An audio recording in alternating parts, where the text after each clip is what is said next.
All right, welcome back. So we're gonna continue to talk about Sowore. That happens to be our next story here. So even Sowore is the editor of the editor and the publisher of SharpEdgeNewsTV.com. The There's editor in a chief. the what? He Editor is in the chief, editor in chief and the publisher of the Sahara publisher. Reporter. Yes, Sahara Reporters. So I'm actually reading this headline from Sahara Reporter. It says breaking Showore's legal team to move motion in court Monday to strike out Nigerian government's treasonable felony case against activists. The legal team representing Revolution Now, hashtag Revolution Now convener Omoyele Sowore will on Monday ask the Federal High Court in Abuja to strike out the Nigeria government's treason case against the activist.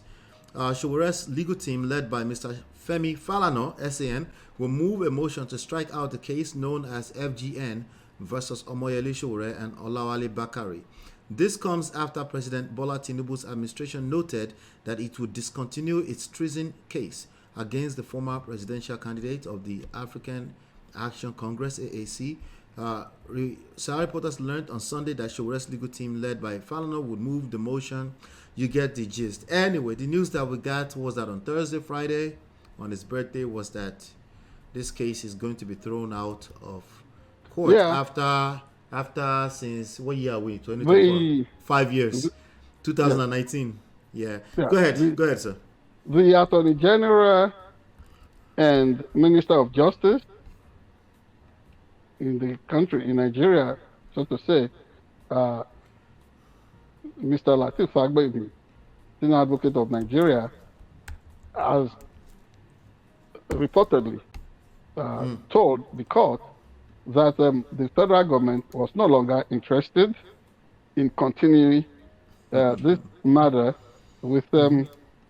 Omoyele Sowore, or against Mr. Omoyele Sowore, and the other activist, Bakari, that was, that were charged under this strange uh, indictment or situation. I find it so strange because ordinarily, what he was involved in, Uh huh. which is a legal team led by Mr. Femi Falana, um, has argued was that this charge was not sustainable and that it will not stand. But against wise counsel, the federal government decided to play the ostrich. They needed, the crowd in Jerusalem needed somebody to be sacrificed for Yeah. something. Yes, of And they, course. they, they, they chose upon the uh, strategic feast of Passover to say, oh,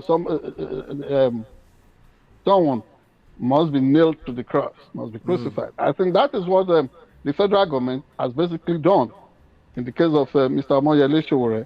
Nobody can argue this case better than Sowore himself.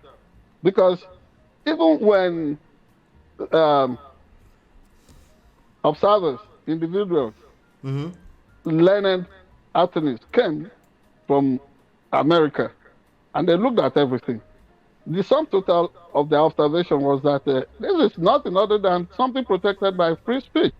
But Yeah. I even doubt if Nigeria takes seriously its constitutional provision on freedom of expression, freedom of speech, freedom of association, the right to protest, and be given police protection. Those were the things that Sowore was involved in. Anyway, from time immemorial, Yep. Pa Michael Imodu, the outstanding labor leader during Nigeria anti-colonial struggle in the 1940s, was arrested for being involved in major strikes, particularly the coal miners' situation of the time. He was sent to prison. He came out as a people's champion. Nnamdi Azikiwe was handed into exile, so much so that he had to be publishing some of his landmark media stuff from places like then Cape Coast, Ghana. Obafemi Awolowo too. Before independence, Nigerian founding fathers were given such treatment.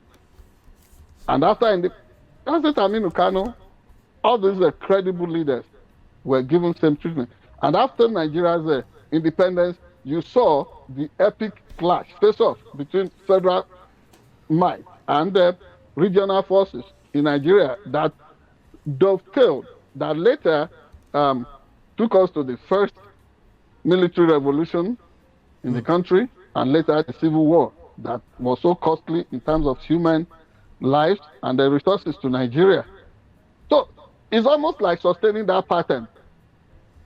The police in Nigeria behaving like a colonial constabulary and going after Sowore like that, broken nose. Judge running from his bench while Sowore was being kidnapped in his presence, wigs flying off his head. This is a country that should protect its citizens. Whatever that citizen would have said must be seen as being legitimate because people just want good life. So congratulations to Bola Tinubu for discontinuing with the questionable and worrisome legacies of Muhammadu Buhari. Buhari did not do well when it comes, with his performance with the protection of civil rights in Nigeria. He did not do well. And Sowore was able to give him, Sowore was, without throwing a punch, Sowore has been able to dent him for life. That is something that would define Buhari forever. That is the footnote on him in Nigeria's history, the chronicle of Nigeria as a nation. Wow. Yes, he does not change. Buhari does not change. He should hear this. If he's watching this, he should hear this. He does not change. I cannot imagine him being listed as one of Nigeria's best leadership or military strategists. Never. I cannot imagine that. In 1983, right, before he struck, leading the coup that took Shehu Shagari off, a criminal conduct for that matter, for which he was rewarded over and over. People multiple times. Yes, people celebrating him as being disciplined and being attacked. He's corrupt. When you plot coup, you are a corrupt person. When you use a gun to sack, duly elected leaderships, there's nothing good about it. There is no discipline in that for a soldier, for that matter. But he did it, got away with it. But what did he do? I was one of the journalists who had the luck, the good fortune of interviewing the late Dr. Umaru Diko. I do not seek to rehabilitate him by whatever means. I would not know all the details, and no journalist can pretend to know. We all just try to follow the fact of history by way of caution. We proceed with caution. But he told me it was because he had inside knowledge that people like Buhari were going to strike and that they were carrying out fifth columnist operations to discredit the elected administration of Shehu Shagari. That was why he was targeted and blackmailed. I never stole a dime. When I interviewed him in his house in Asokoro in Abuja, Umaru Diko told me that, look, he had floated a political party. That was in 1998, 1999. Everybody thought he still kept part of the alleged 4 billion naira loot. Whenever they came to him that they wanted to join his party, they wanted him to bring out the money so that they could have their share of a phantom 4 billion naira that Buhari and the Diagbon had alleged that he stole. That man said he never stole a dime. What did he do? What did Buhari do when he got into power? He tried to create that man with the assistance of Israeli, what's it called? People that were identified as Israeli secret service agents, Mossad operatives. He failed.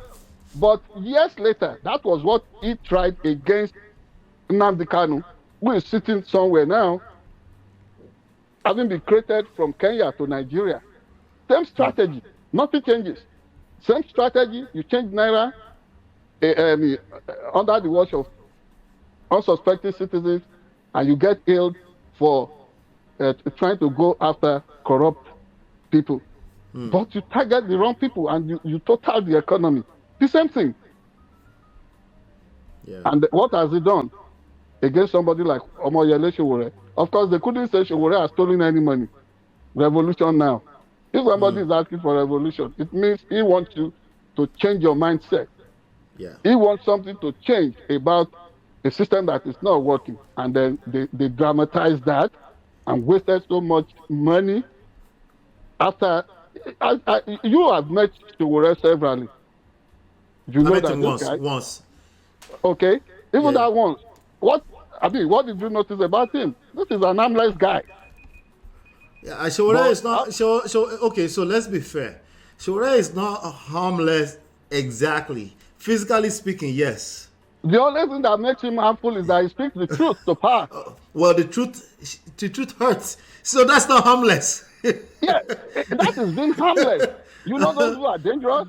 The truth truth hurts. You know those who are dangerous, Ola? Oh, When people use the money, they use arms and what do you call it? Military hardware, bought with taxpayers' money.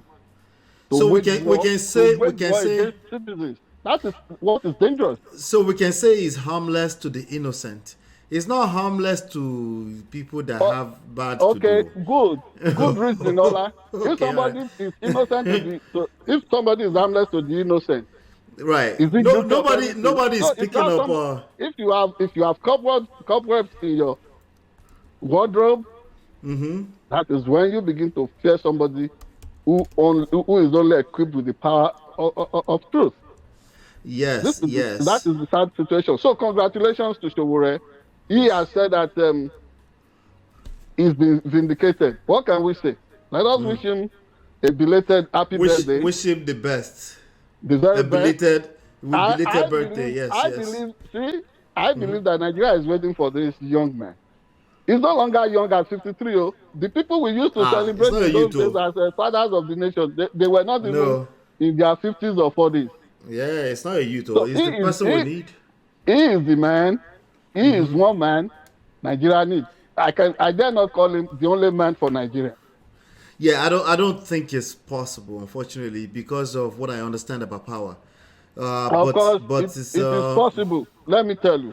If today PDP. Okay, I take that back. I don't think it's probable. I think it's possible. I don't think it's probable.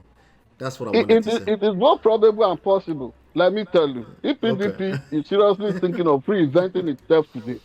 Did you say PDP? Sowore is not joining anybody's party now. You know that now. He may not want to join, but dynamics of power is that when a nation is ready for that game changer, everybody will be calling for him. So it's possible, but it's not probable. I agree with that. It's not the chances that a PDP would just suddenly turn over his head and Sowore would just say, "Let me turn off my coconut head so I can join PDP." I don't see it. You know that PDP also would want to fight for its soul, for its survival. I think it's more probable that PDP will die off completely than Sowore ever becoming the president.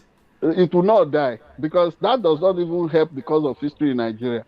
I'm not saying what helps or what doesn't help now. Stay with me, Chief. I'm saying what's probable. For how long have they had ANC in South Africa? For how long have they had Democratic Party and Republican Party in America? Even to maintain some nuisance value, PDP will still have to be around. You cannot just say history should be killed like that. I'm not saying it should be killed like that. You want it to die off? No. I don't want any of this to happen. I'm talking about strictly what I can see, what is probable, what's possible. With God, after all, Nigerians are the number one in terms of believing God. With God, all things are possible. Well, but probability is what I'm talking about right now. Yes, you may be right, but I'm telling you, in politics, I do not see Sowore as that kind of day-to-day politician. But now he's in the game. So if they reach out to him and they want salvation for some troubled political souls, I look forward to PDP. So who do you envisage will actually be the and reach out to Sowore among the PDP shifting that we know today? I think I will give it. that will lower their coconut head and do that? There are people there. They know that they are struggling for the. Who's Saraki? Is this Saraki or Atiku? Which one? All these people that you had reported on, they will not be comfortable with him, but there will be elements that are more cool-headed, the liberals within that would want to say, oh, let us try somebody like Sowore. He can actually galvanize. Sowore would even do better than a Peter Obi that has gained so much traction in the last few days. Peter Obi. So I agree with you. On the right platform, Sowore would do so great. But Sowore has coconut head. He doesn't want to join any other platform. That coconut head would have to be set aright, and then you can see him thinking for the good of the larger number of Nigerians than what pleases him as a person. And that's fine. And I think his coconut head is just 5% of the coconut head of the people that are running PDP. They will never reach out. Don't let me say never. Never say never. Well, it's highly unlikely. They know that somebody like you is taking a bet on them not yielding or bending. That again may even touch them. I dare them. They won't do it. I dare them. Well, I double dare them. They won't do it. Let's continue to watch. Let's continue to watch. Politicians are incurable comedians as well as being incurable optimists. Anything can happen. And last but not least, incurable coconut head. They can't help themselves. But anyway, let's leave it at that. Let's move on to the next story. Do me a favor, hit the like button, share, subscribe, follow, turn up your notifications so you are notified whenever we go live. We'll see you in about 20 seconds.